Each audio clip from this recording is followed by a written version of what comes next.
Hello শিক্ষার্থীরা, আজকে আমি তোমাদের সাথে এবার তোমরা যারা এইচএসসি পরীক্ষা দিবা 2025-এ তাদের জন্য আমি আজকে এই নিউটনের তৃতীয় সূত্র সকল অঙ্ক বা কিভাবে এই তৃতীয় সূত্র দিয়ে ম্যাথ আসে সেই ম্যাথের ধারণা আমি দিব।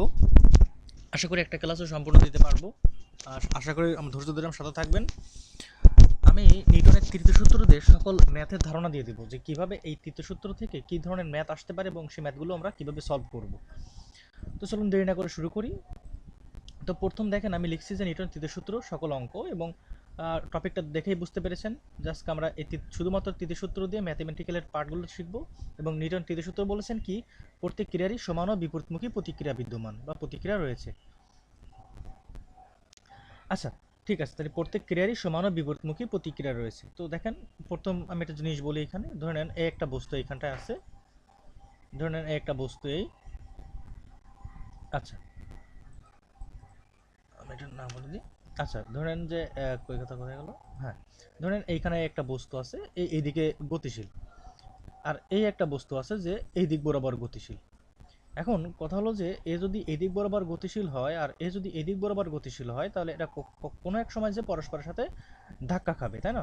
এখন এটা ধরলাম আমি প্রথম বস্তু, যার ভর আমি ধরলাম m1। আমি ধরলাম এটা আমাদের m1, আর এই বস্তুটা আমার দ্বিতীয় বস্তু, যার ভর আমি ধরলাম m2। এবং এই m2 এবং এই বস্তুটা ইউ ওয়ান আদিবেগ নিয়ে এদিকে যাচ্ছে, এটা ইউ1 আদিবেগ, এবং এইদিকে ইউ2 আদিবেগ নিয়ে এদিকে যাচ্ছে।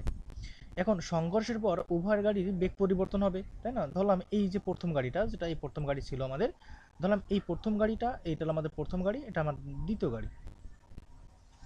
এখন আমি ধরলাম যে এই প্রথম গাড়িটার শেষ বেগ প্রাপ্ত হলো আমাদের ভি ওয়ান, অ্যান্ড আমাদের এই দ্বিতীয় গাড়ির শেষ বেগ প্রাপ্ত হলো আমাদের ভি2। এখন কথা হলো যে আমাদের এই এই টপিকটা আশা করে বুঝতে পারছি, এবং এই গাড়িটা কিন্তু এইদিকে F1 বলে ধাক্কা দেবে, F1, এবং এই গাড়িটাও এদিকে বিপরীতমুখী একটা প্রতিক্রিয়া বল দেবে, যেটা আমাদের F2।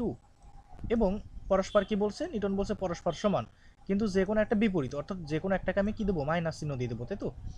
হয় F1 এর আগে মাইনাস দেবো, না হয় F2 এর আগে মাইনাস দেবো, যে কোনো একটা মাইনাস আমি দিব। তো আশা করি এই সূত্রটা আমি জানি, এবং আমি এটা ক্লিয়ার করে দিই একটুখানি। আচ্ছা,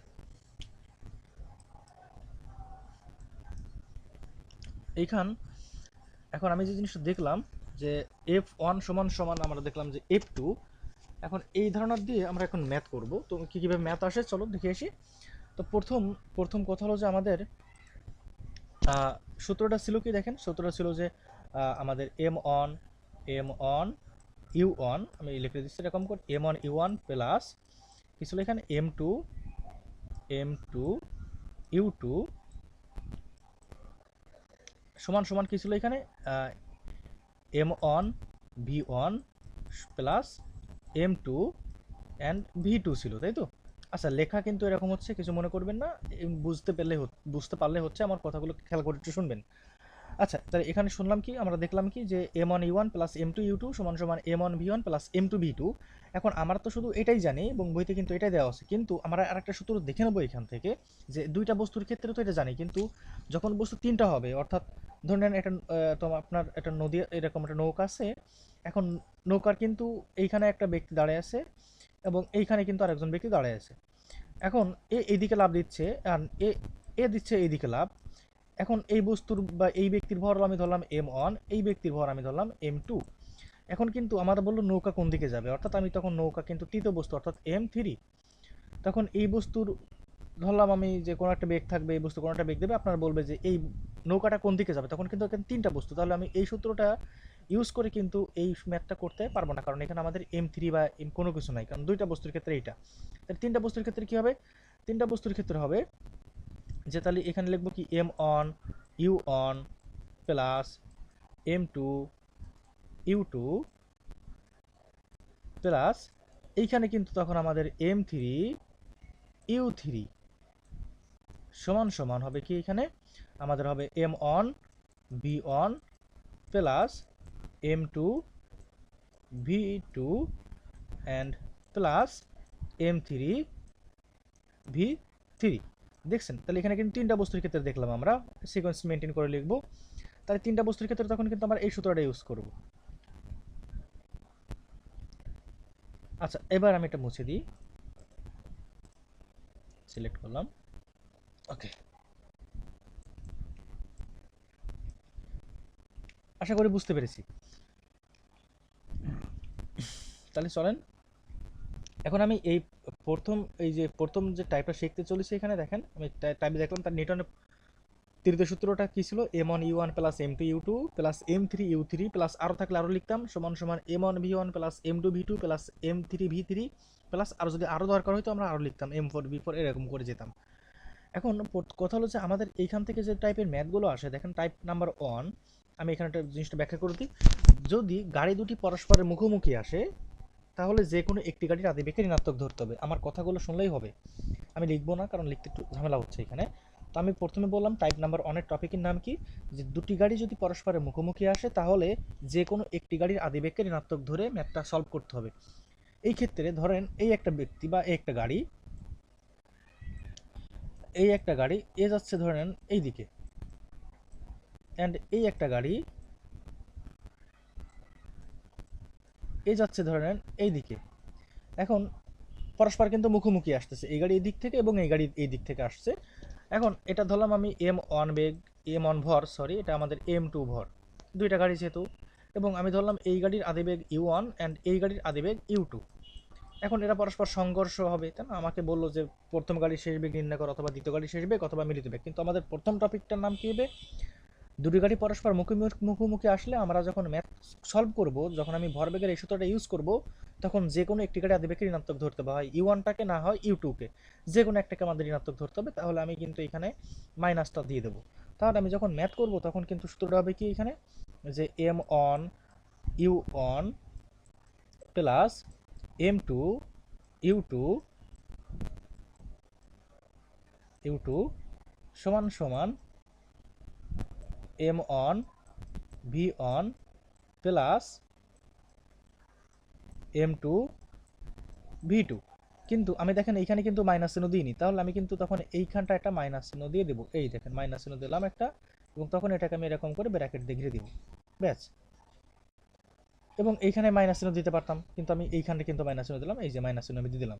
তাহলে এই টপিক বা এই সূত্র ইউজ করে তখন কিন্তু আমি যেখান থেকে একটা ইনফরমেশন আমাকে বের করতে বলবে, হয়তো বা প্রথম গাড়ির শেষ বেগ অথবা দ্বিতীয় গাড়ির শেষ বেগ বের করতে বলতে পারে, তখন কিন্তু আমরা এই সূত্র দিয়ে ম্যাথটা করব। তখন যে কোনো একটি গাড়ি আদিবেগকে ঋণাত্মক ধরবো, ধরে এখান থেকে ইনফরমেশন বের করে নেব। এখন প্রশ্ন হলো গিয়ে, যদি একটি গাড়ি গতিশীল থাকে, ধরলেন আমি একটা গাড়ি ধরলাম, আমি এই গাড়ি এদিক বরাবর গতিশীল আছে, এদিক বরাবর গতিশীল, এবং এইখানটা একটা বস্তু আছে যে বস্তু স্থির অবস্থায় আছে। এটা কি অবস্থা আছে? স্থির অবস্থায় এইখানটায় আছে। তখন আমি কোন সূত্র ইউজ করব? তখন কি যে কোনো একটি গাড়ি আদিবেগকে ঋণাত্মক ধরবো না? এই কিন্তু গতিশীল, এটা কিন্তু u1 বেগে গতিশীল, এবং এর ভর আমাদের m1, এবং এই বস্তুর ভর কিন্তু আমাদের m2। তখন কিন্তু আমাদের কোনো গাড়ির আদিবেগকে ঋণাত্মক ধরা যাবে না, কারণ এই গাড়ি কিন্তু এদিকে আসতেছে না। তাহলে এই গাড়ি স্থির অবস্থায় আছে, তখন কিন্তু আমাদের স্বাভাবিক সূত্রই হবে যে m1 u1 plus m2 u2, m1 u1 plus m2 u2 সমান সমান কি হবে এখানে? সমান সমান হবে কি m1 v1 m1 v1 plus m2 v2। তখন কিন্তু আমাদের এখানে ঋণাত্মক ধরা যাবে না। এখন কথা হলো যে আরেকটা জিনিস বোঝায়, ধরেন এই একটা গাড়ি এখানে আছে, এই যে গাড়িটা এই, এবং এইখানে আরেকটা গাড়ি আছে, যে গাড়ি যাচ্ছে ঠিক এই দিকে, এই এই দিকে যাচ্ছে, সরি, আর এই দিকে যাচ্ছে, ধরুন এই দিকে যাচ্ছে গাড়িটি। এখন তাহলে এরা পরস্পর যদি সংঘর্ষ হয়, কোনোভাবে যদি সংঘর্ষ হয় এদের সাথে, যদি এরকম করে সংঘর্ষ হয়, এ তো এদিকে যাচ্ছিল, এখন এই গাড়ি যে দিকে যাচ্ছে এই গাড়িও এই একই দিকে যাচ্ছে, তখন কিন্তু এর ক্ষেত্রেও একটি গাড়ি আদিবেগকে ঋণাত্মক ধরা যাবে না, ঠিক এটার মতো করে। তার মানে এর ক্ষেত্রেও আদিবেগ পজিটিভ হবে, এর ক্ষেত্রেও আদিবেগ পজিটিভ হবে, এর ক্ষেত্রেও আদিবেগটা কি হবে, সরি, এই ক্ষেত্রেও আদিবেগটা আমাদের পজিটিভ লিখতে হবে। আশা করি বুঝতে পেরেছেন। তাহলে আমরা যখন সূত্র ইউজ করবো তখন একটু দেখে নেবো যে, যখন আমি প্রশ্ন পড়ে বুঝতে পারবো বা উদ্দীপক পড়ে বুঝতে পারছি যে গাড়ি দুটি পরস্পর মুখোমুখি আসছে, নাকি একটি গাড়ি স্থির অবস্থায় আছে, নাকি দুটো গাড়ি একই দিক থেকে যাচ্ছে। সেক্ষেত্রে একটি গাড়ি যদি পরস্পর মুখোমুখি আসে তাহলে যে কোনো একটি গাড়ি আদিবেগ ঋণাত্মক ধরতে হবে, স্থির থাকলে দুটোই পজিটিভ হবে। শেষ বেগটাকে কিন্তু কখনো ঋণাত্মক ধরা যাবে না এইখানটায়, ভালো করে খেয়াল করে শুনবেন। এবং এই গাড়ি যদি এদিকে যায় এবং এই গাড়ি যদি একই দিকে যায়, তখন কিন্তু দুটো গাড়ির আদিবেগটাই পজিটিভ হবে, তখন আমরা এই একই সূত্র ইউজ করবো, m1 u1 plus m2 u2 is equal to m1 v1 plus m2 v2। আশা করি এটি ক্লিয়ার হয়েছে। আশা করি টাইপ 1 নাম্বারে বুঝতে পেরেছেন। এখন আমি যখন টাইপ 2 আলোচনা করব তখন কিন্তু এই কথাটা বলবো না যে দুটা গাড়ি পরস্পর মুখোমুখি আসলে যে কোনো একটি গাড়ি অ্যাডভোকেট ঋণাত্মক ধরতে হবে, কারণ এটা আমি টাইপ 1 এ আলোচনা করে দিলাম। এখন আসেন পরের টপিকে যাব।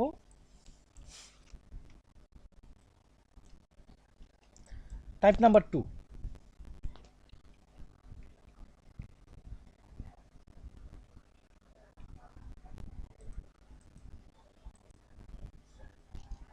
টাইপ 2। আচ্ছা, টাইপ 1 শেষ, টাইপ 2 শুরু হলো। এখন এখন টাইপ 2 তে হলো যে যদি টাইপ 2 এর নামটা শুনেন, টাইপ 2টা হলো সংঘর্ষের পর যে কোনো একটি গাড়ির শেষ বেগ দেওয়া থাকলে অন্য গাড়ির শেষ বেগ নির্ণয় করতে যদি তোমাকে বলে, আমি আবার রিপিট করি, টাইপ 2টা সংঘর্ষের পর যে কোনো একটি গাড়ির শেষ বেগ দিয়ে দেবে এবং অন্য গাড়ির শেষ বেগ তোমার কাছে চাইবে। যে তাহলে দেখেন, আমি বলি আবার রিপিট করি, এই একটা বস্তু এই দিকে যাচ্ছে, আমি এরকম করে গোল্লা দেখাই, এবং এই একটা বস্তু যে এই দিক বরাবর আসতেছে এবং এর বস্তুর ভর আপনাকে বা তোমাকে দিয়ে দিল, ধরে নাও এটা m1, এটা হলো আমাদের m2। আচ্ছা, এটা আমাদের u1 বেগ নিয়ে যাচ্ছে, এটা আমাদের u2 বেগ নিয়ে এদিকে যাচ্ছে। এখন আমার কিন্তু যে কোনো একটি গাড়ি ঋণাত্মক ধরতে হবে, কিন্তু আমি আলোচনা করে দিয়েছি টাইপ 1 এ, এখানে আমি আলোচনা করব না, আমি পজিটিভ নিয়ে আলোচনা করব। তোমরা যখন মান বসাবা তখন কিন্তু নেগেটিভ ধরেই মানটা বসাবা। এখন এরা মনে করো সংঘর্ষ হইলো, এই একটা গাড়ি এবং এই একটা গাড়ি, যখন সংঘর্ষ হইলো তখন তোমাকে বললো এই গাড়ির শেষ বেগটা তোমাকে দিয়ে দিল যে এই দ্বিতীয় গাড়ির শেষ বেগটা v2। এটা আমাদের কিন্তু 2 নাম্বার গাড়ি, এটা আমাদের 1 নাম্বার গাড়ি, এবং তাহলে এটা আমাদের সেই 2 নাম্বার গাড়ি এবং এটা আমাদের সেই 1 নাম্বার গাড়ি। এখন আমাদের এই গাড়িটার শেষ বেগ দিয়ে দিল, তোমাকে বললো যে প্রথম গাড়ির শেষ বেগটা নির্ণয় করো, প্রথম গাড়ির শেষ বেগ ইজ ইকুয়াল টু কত হবে। তখন তুমি কিভাবে ইউজ করবা, তখন তুমি ওই একই সূত্র ইউজ করবা। যখন লিখবা কি এখানে, তাহলে m on u on plus m2 u2 সমান সমান, এখানে কি লিখবা, m on v on plus m2 v2, তাই তো। এখন এইখানে কিন্তু যে কোনো একটি গাড়ি আদিবেগকে ঋণাত্মক ধরতে হবে, আমি কিন্তু সে টাইপ 1 এ আলোচনা করে দিয়ে আসছি, এখানে আমি আর আলোচনা করলাম না। এখান থেকে তোমাকে চাচ্ছে কি v2 এর মান দিয়ে দিয়েছে, তোমাকে চাচ্ছে v1 এর মানটা বের করো। তাহলে দেখো আমি একবারই ক্যালকুলেশন করে দিই। এখন আমি যদি এই জিনিসটাকে বা এই যে m1 v1টাকে আমি এই সাইডে আনি, তাহলে কিন্তু ঋণাত্মক চিহ্ন হয়ে যায়, তাই না। এবং তখন আমি v2টা এক সাইডে রাখবো এবং m2 যখন এই পাশে আনবো তখন কি হয়ে যাবে, ভাগ হয়ে যাবে, কারণ কি m2 v2 সাথে কি সম্পর্কে আছে, গুণ সম্পর্কে আছে, তাই না। তাহলে দেখো সূত্রটা কেমন হয়, এখানে এরকম করে আমি দুই লাইন লিখি, তাহলে দেখো এম অন ইউ অন দিলাম এইখানটায়, প্লাস এখানে দেবো কি আমরা m2 u2 এখানে দেবো কি মাইনাস, এইবার দেবো কি এখানে আমাদের M on V sorry m2 v2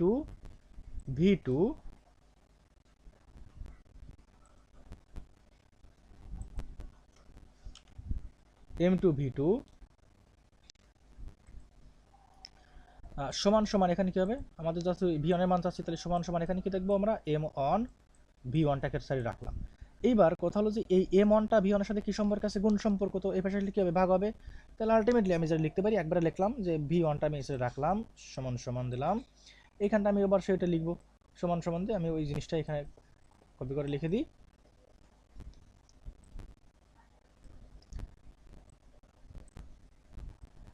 তাহলে এই জিনিসটাকে কিন্তু আমি আবার এইখানটা রাখবো, ভাগ যাবে কোনটা, ভাগ দেবো কোনটা দিয়ে, হ্যাঁ ডিভাইডেড কি থাকবে এখানে, তাহলে নিচে কি থাকবে m1, ব্যাস। এটাই কিন্তু আমাদের সেই কাঙ্ক্ষিত সূত্র, আমরা তখন এই সূত্রটা ইউজ করব এবং এই সূত্রটা আমরা ইউজ করব। এখন কথা হলো যে এইখানে কিন্তু u2টাকে ঋণাত্মক ধরতে হবে, কারণ আমার চিত্রই কিন্তু এরকমই ছিল, দুটি গাড়ি পরস্পরের মুখোমুখি আসতেছিল, তাই না। তাহলে এইখানটা তোমরা এই u2টার মান যখন বসাবো তখন এখানে টার্গেটে নেগেটিভ চিহ্ন দিয়ে মানটা বসাবে, এবং যদি একই দিক থেকে যায়, যদি এও যেদিকে যাচ্ছে এও এদিকে যাচ্ছে, তখন কিন্তু ঋণাত্মক দেওয়া যাবে না। এবং যদি এটা স্থির থাকে এবং একটা গতিশীল থাকে, তখনও কিন্তু একটাকে ঋণাত্মক ধরা যাবে না, দুটো কি পজিটিভ দিয়ে ম্যাথটা করতে হবে। কিন্তু এই ক্ষেত্রে আমি যে ক্ষেত্রে চিত্রটা এঁকেছি, এই ক্ষেত্রে কিন্তু দুটো গাড়ি একটি গাড়িকে ঋণাত্মক ধরে ম্যাথটা সলভ করতে হবে। ক্লিয়ার হলো? ওকে। যদি তোমাকে একইভাবে v2 মানটা চাই এখান থেকে, যদি তোমাকে বললো সংঘর্ষের পর বলেছি কি, সংঘর্ষের পর যে কোনো একটি গাড়ির শেষ বেগ দেওয়া থাকলে অন্য গাড়ির শেষ বেগ নির্ণয়। এখন ধরে নাও এই টপিকটাই বুঝি আমরা, যদি আমাদের এইখানটায় এই মনে করো যে v1 এর মানটা এবার দেওয়া আছে, এখন v2 এর মানটা চাচ্ছে, এখন আমরা কি করব, v2 ইজ ইকুয়াল টু, মনে করো তোমাকে বললো v2 is equal too hot, তখন এই একই সূত্রে আমরা ইউজ করব। তখন এইখানটা দেখো কি হবে, এই m1u1 plus m2u2 is equal to m1v1 plus m2v2 লিখবো। দেন এইখানে m1v1 রাখলাম প্লাস m2u2 রাখলাম, m1u1 রাখলাম প্লাস m2u2 রাখলাম। এখান থেকে আমরা v2 এর মান চাচ্ছি, তাহলে v1টাকে এবার আনবো আমরা। তাহলে এইখানটায় কিন্তু তখন আর হবে না, তখন এটাকে আমরা এখানে নিয়ে যাব। অ্যান্ড এই যে জিনিসটা আছে m1v1টা এটাকে কিন্তু আমরা এই সাইডে নিয়ে আসবো, এই সাইডে আনবো। হ্যাঁ, এই সাইডে আনলাম। অ্যান্ড এটা কোথায় গেল বাদ, এটা সরি, এটা এর সাথে থেকে যাবে, তাই না? হ্যাঁ, m1 তাহলে এই পাশে কিন্তু আমাদের v2টাকে রাখতে হবে, তাহলে আমি v2টাকে কিন্তু আমি এই সাইডে রাখলাম। ব্যাস, আমাদের v2 মানটা বের করতে হবে। তাহলে এইখানটায় এই যে আমাদের v2টা আছে, এখন এই জিনিসটা দেখেন কি করতে হবে, এই যে এইটাকে আমরা সরাই নিচ্ছি। তখন এই যে আমাদের m1 v1টা থাকবে কোথায়, এখানে থাকবে, আর m1 থাকবে ঠিক উপরে, তাই না? এইখানটায় আমাদের থাকবে m1।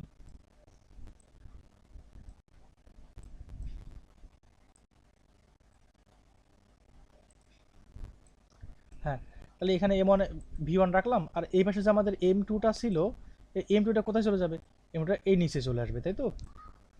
ওকে, হ্যাঁ, m2টা এই নিচে চলে আসলো। আশা করি বুঝতে পেরেছেন। এই v2 এর মানটা আমাদের সূত্র দাঁড়াবে কিন্তু তখন কিন্তু এইটা। আশা করি এখান থেকে বুঝতে পেরেছো কি বলতে চেয়েছি আমি। তাহলে আগে আমরা ভি ওয়ানের সূত্রটা বসালাম, এখন এই দেখেন ইকুয়েশনটা আমার v2 এর মানটা কিন্তু বের করার সূত্র এইটা। তখন কিন্তু আবারও যে কোনো একটি গাড়ি আদিবেগ ঋণাত্মক থাকলে, সরি, যে কোনো একটি গাড়ি আদিবেগ না, সরি, উভয় গাড়ি মুখোমুখি আসলে যে কোনো একটি গাড়ি আদিবেগকে ঋণাত্মক ধরতে হবে। সেভাবে আমাদের এই ম্যাথটা সলভ করতে হবে। আশা করি টাইপ 2টা ক্লিয়ার হলো। এখন আসলে টাইপ 3 নিয়ে আলোচনা করব। টাইপ 3 দেখেন কি বলছে এখানে, টাইপ 3।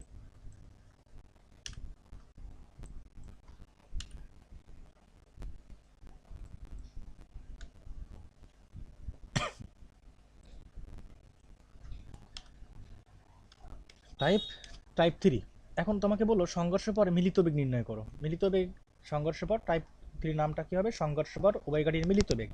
তাহলে সংঘর্ষ পর উভয় গাড়ির মিলিত বেগ বলতে আমি কি বোঝাচ্ছি দেখেন, এইখানটায় একটা বস্তু আছে এবং এইখানটা একটা বস্তু আছে, এবং এই গাড়িও এইদিকে আসতেছে ধরে নেন, এই গাড়িও এইদিকে যাচ্ছে ধরে নেন।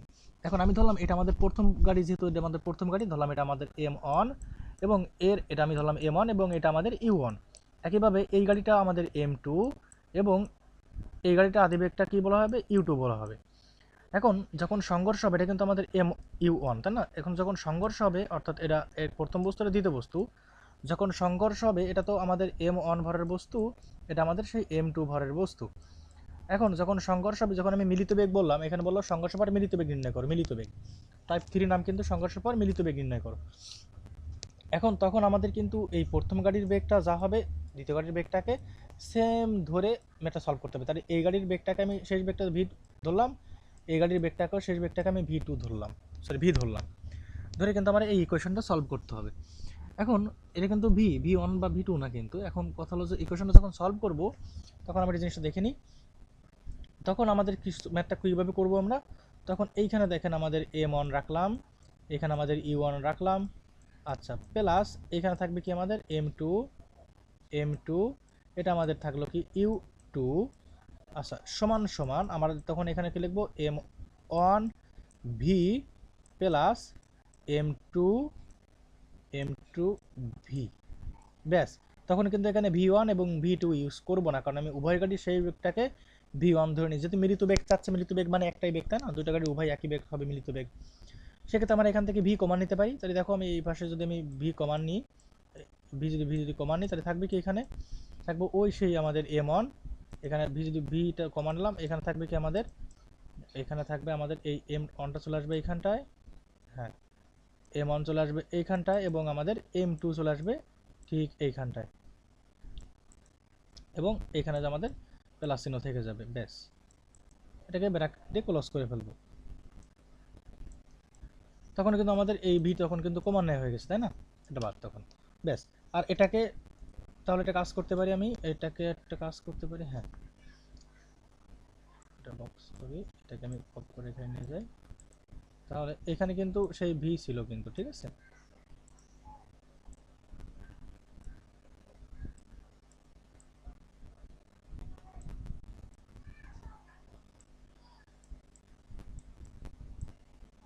সরাসরি এসে এটা কপি করে এখানে নিতে, হ্যাঁ করলেন কিন্তু এটা, তাহলে এইটা কিন্তু আমাদের হুবাহু কিন্তু এবারে এরকম করে থেকে যাবে।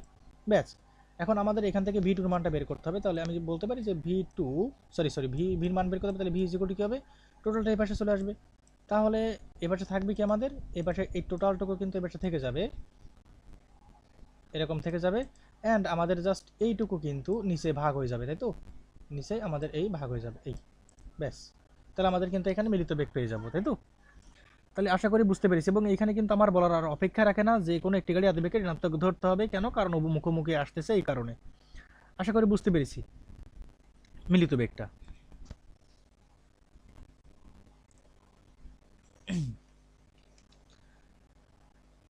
ওকে, আজকে টাইপ 3 পর্যন্ত থাকবে। যদি আমার ক্লাস ভালো লাগে তাহলে সাবস্ক্রাইব করবেন এবং কমেন্টে জানিয়ে দেবেন যে ক্লাস বাকিগুলো লাগবে কিনা। এবং এরকম টাইপ আছে মোটমাট 9টা বা 13টা টাইপ, এবং ওই টাইপের ভিতর থেকে কিন্তু ম্যাক্সিমাম টপিক আসে। তোমাকে বলতে পারে এরকম যে কোন গাড়িটি বেশি ক্ষতিগ্রস্ত হবে সংঘর্ষের পর, কোন গাড়িটি কোন দিকে যাবে, ভরবেগের সংরক্ষণ সেতু নীতি মানে কিনা, গতিশক্তি সংরক্ষণ সেতু নীতি মানে কিনা, বন্দুকের পশ্চাতে বেগ বের করো, নৌকা কোন দিকে যাবে, এরকম আরও অনেক টপিক আছে যেগুলো টাইপ ভিত্তি করে আলোচনা করা হবে পরবর্তী কোনো ক্লাসে। ভালো লাগলে অবশ্যই শেয়ার করবেন। সাথে থাকার জন্য আপনাকে অসংখ্য ধন্যবাদ।